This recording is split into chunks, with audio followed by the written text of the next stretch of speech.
evening. We begin tonight with some ominous news about home ownership in this province. Mortgage rates are going up, and so too are foreclosures. On the Lower Mainland alone, foreclosures are now running about double the rate of just 2 years ago.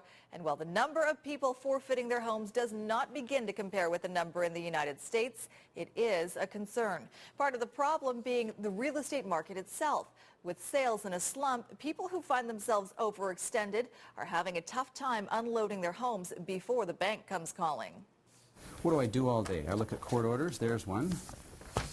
I look at titles, there's one. Bob Rennie may be the king of condos, but you could call Andrew Bury the king of foreclosures. And these days, the Vancouver lawyer is busier than ever. He's even hiring extra staff to help with all the new cases. I would say that mortgage foreclosures today are easily 50% more than they were a year ago. Certainly in the last 3-4 months since February, March, in my own practice, I've seen a very marked increase in number of defaults. This was the house, yeah. This was the property, and we went in. Cap Harodi is seeing the same sort of increase. The expert in real estate investment specializes in foreclosures, but he also tries to help homeowners who have run into trouble. I get in the realm of about 4 calls per week. Harodi says he has seen foreclosure listings double in the last couple of years.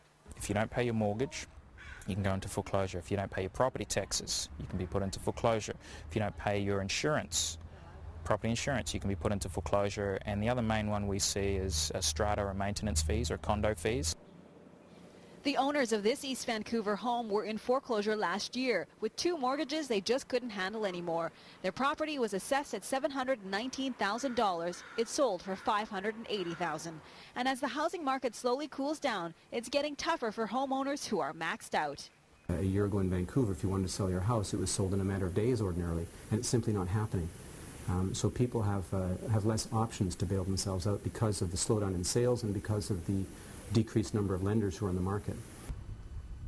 And there are fewer lenders globally because of the huge foreclosure crisis in the U.S. Many of those mortgage companies used to do business in Canada too. I've been hearing more and more from my American lender clients that what we have in the United States is going to come to Canada. And until last October, November, I wasn't sure I believed them. But there's no question about it. Andrew Bury is in court on Monday with 16 of his cases, and he expects it will get even busier.